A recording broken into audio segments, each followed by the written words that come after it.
Hello and welcome back. It has been a hot minute since I've recorded a video. Just been busy, the usual. So hopefully I'll be able to get a couple of reviews out in the next couple of days. I went and saw Mission Impossible. I want to go see Karate Kid Legends. I want to go see Lilo and Stitch. There's a lot of movies coming out and it feels like they're coming out way too fast for me. So I'm going to do my best to keep up. But in the meantime, please enjoy some Doom The Dark Ages gameplay, and I recorded my Mission Impossible The Final Reckoning review. So before we get started, please like the video if you like what you see, comment what you want me to watch next, and if you have a video game to go with that movie, I would love to play it. Love playing new video games. And subscribe so that you don't miss any more of these videos. And without further ado, let's get on with it. Thanks so much. Watching in 3, 2, 1, release.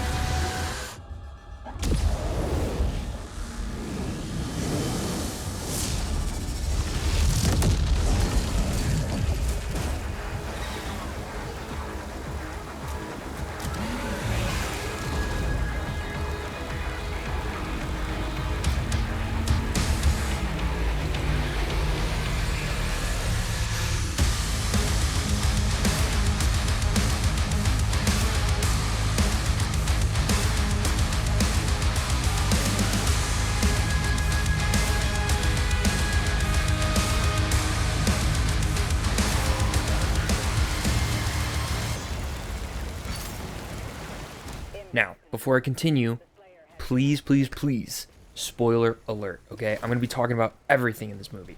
From big spoilers to little spoilers, everything. This movie is the last Mission Impossible. It wraps everything up. There will be spoilers. That's on you. If you don't believe me, that's on you. Alright, so let's get into it. My first initial thoughts, yes, like I said, wild, fun, intense, and cool. But I actually got told by a mutual friend that the movie was close to 3 hours, which is true, and that the first hour was mainly exposition. And that's true as well.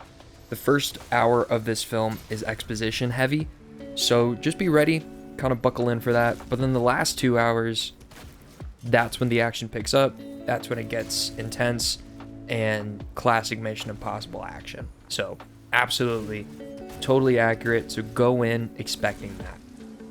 The other thing that I noticed was that with these last two films, Dead Reckoning Part 1 and The Final Reckoning, these movies were very kind to newcomers. The newcomers to the Mission Impossible franchise, you're actually going to be taken care of. Tom Cruise cares about you as new viewers, wants to invite you in, and doesn't want you to feel like you're left out of anything. Because, let's be real, these movies have been going on for 29 years. 29 years, there's a lot that's happened. There's a lot that's gone on. And The Final Reckoning, that first hour of exposition, it actually catches you up. So that's a huge deal. So don't feel like you need to have seen all the Mission Impossibles going in before watching this. You can go in blind, and The Final Reckoning will bring you up to speed. It's very kind to you. Tom Cruise is very kind to you. So please, go enjoy it. And for the people that I warned about spoiler alerts, this is if you've seen Mission Impossible 1 through 7. This is for you because this is the end of an era. This is the end of an awesome franchise. And it really felt like a love letter to me, to a longtime fan of this franchise. This franchise has been going on longer than I've been alive, and it felt like a love letter to everybody who's been with it since the beginning. Now, here are the big spoilers that I really want to talk about, and these are also things that I enjoyed. So we're going into two categories at the same time: things I enjoyed and big spoilers. Okay, number 1. Starting from Mission Impossible 1, William Donloe. I don't know if you remember him, but William Donloe was the guy that unfortunately got drugged and he was just throwing up, and that was the distraction for Ethan to get into the CIA vault to steal the 2-part knock list, right? That's William Donloe. when the list was stolen, Kittredge, who was also back in the Final Reckoning, Kittredge was like, I want him on the next plane out of here to a remote satellite area in the morning, like first flight off. William Donlow, he's been there the whole time. He comes back in the Final Reckoning, and he ends up having the coordinates to the entity's location, the entity's source code location. It's huge. Like, it plays a huge role in the story. William Donlow is actually pretty central to everything that happens. Now, the other thing that comes back from Mission Impossible 1, in addition to William Donlow, the knife that dropped and almost set off the sound alarm, right? Donlow kept it, and so he gives it back to Ethan, which is super cool. Okay, and then another thing that came back. Remember Jon Voight's character? This guy, Jon Voight. Phenomenal actor. He was in National Treasure. That's actually how I grew up with him. He played Jim Phelps, which was Ethan Hunt's mentor. Jim Phelps is actually revealed to have been the father of Jasper Briggs. This guy, Jasper Briggs, in Dead Reckoning Part 1, is one of the agents that is chasing Ethan Hunt. Ethan reveals that Jasper Briggs is in reality Jim Phelps Jr. And so, like, that was really cool just because, wow, like, the past really did catch up to Ethan from 30 years ago. It's caught all the way back up. So just cool little things like that. And then another big thing is from Mission Impossible Fallout. Angela Bassett is back. I guess that's not necessarily a spoiler, but she's back. Now she's the president of the United States from being the CIA director in Mission Impossible Fallout. So that was pretty cool. Now, if you have not clicked away from this video because you're like, spoilers, whatever, I'm telling you, big time, big red flags, big spoiler. Okay? You gotta click away if you don't want to get spoiled, because this is literally the crux of the movie. Insane. Okay, you ready? I'm gonna spoil it in 3, 2, 1. Guys, the rabbit's foot is the birth of the entity. Do you remember Mission Impossible 3? Philip Seymour Hoffman kidnaps Michelle Monaghan. The whole time in that movie, we thought the rabbit's foot was a biohazard weapon.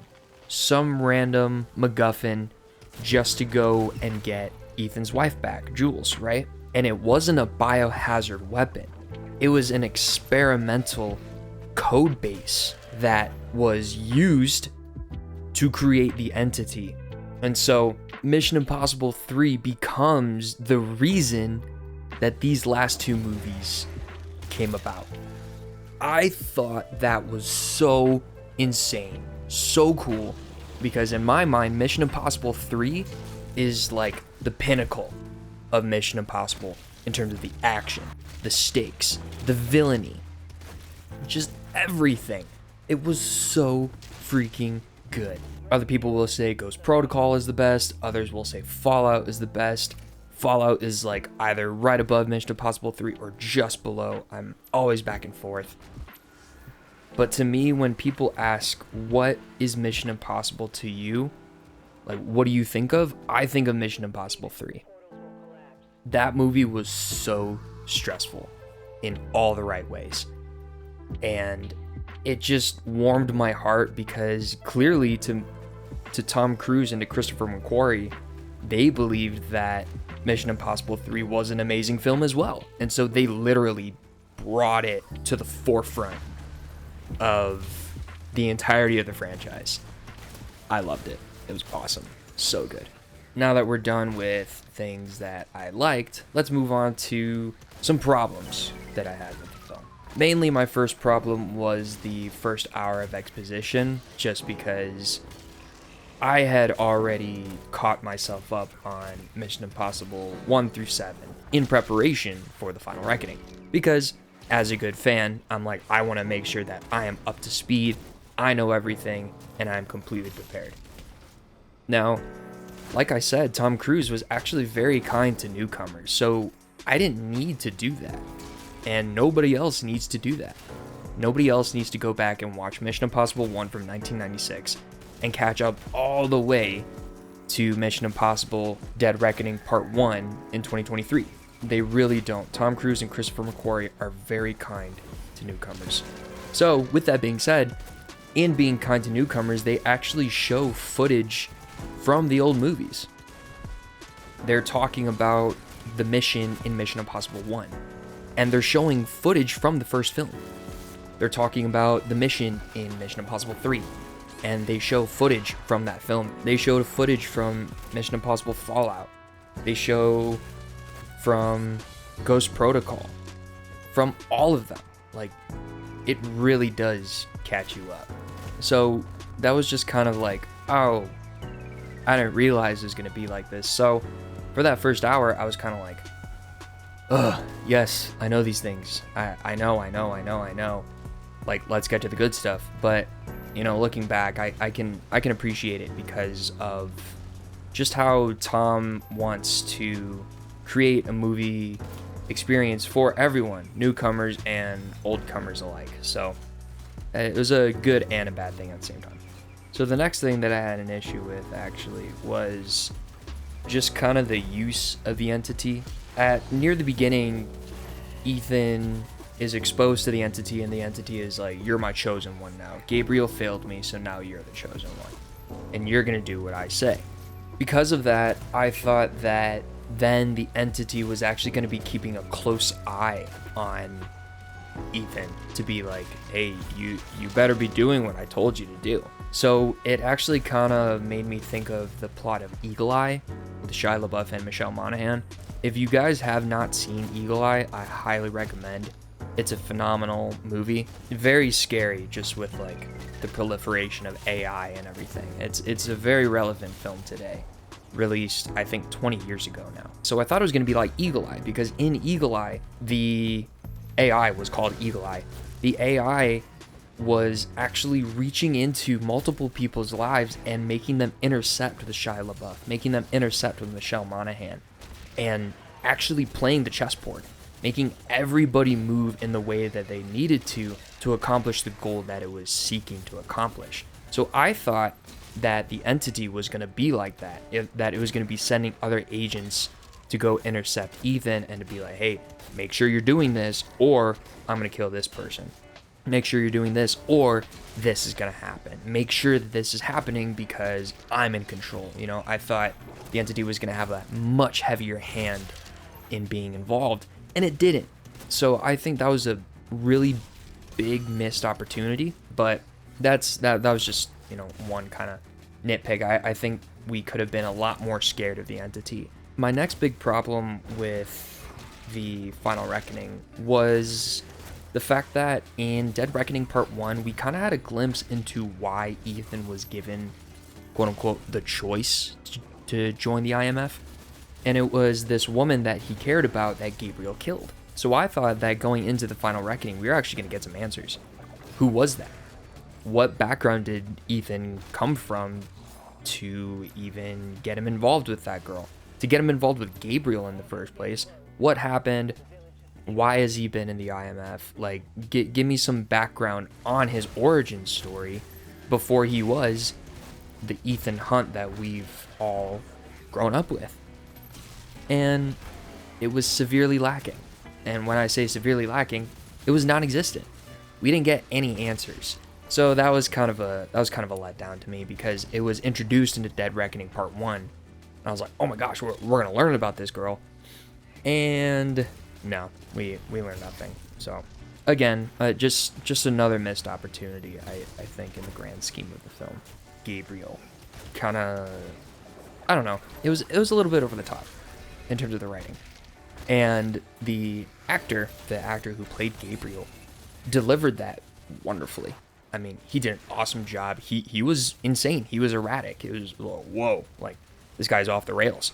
It was an opportunity where we could have explored some more of the unanswered questions in the franchise, like, who was that woman to Ethan?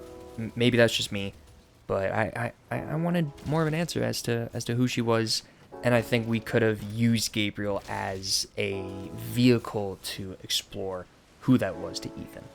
And now I guess we're kind of transitioning into the later stages of my reviews. This wasn't necessarily a dislike. It was kind of like unexpected to me.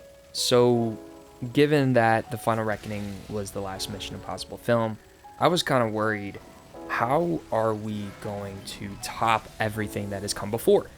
Because Mission Impossible 1, you have that iconic stunt. He is literally centimeters from the ground. Mission Impossible 3, he has to parachute from a super tall building, but he's too low.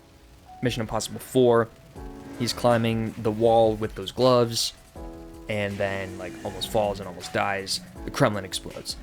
Mission Impossible 5, which I think was Rogue Nation, he's hanging off the side of an airplane right at the very beginning. Dead Reckoning Part 1, the motorcycle, he jumps off a motorcycle, parachutes, and then lands on a moving train, right? All these big stunts. How are they gonna top it? I feel like we've seen everything. Now, it's not necessarily that we did anything brand spanking new. It's just, I think the context of the stunts were so freaking stressful. It was tight quarters, tight camera angles, and just like, oh my gosh, like, ugh. I don't know. I feel like they did top it. They topped it somehow, and I don't know how to articulate it, but it was done so well. It was, in my mind, probably the most stressful out of all the Mission Impossibles, and it delivered. Overall, I love this film. I just love Mission Impossible, and I will absolutely be buying this if they come out with like a special collector's edition, 8-disc, whatever, 8 movies. I'm buying it. I don't care how much it is. Plot holes, absolutely. You don't go to Mission Impossible for the plot holes.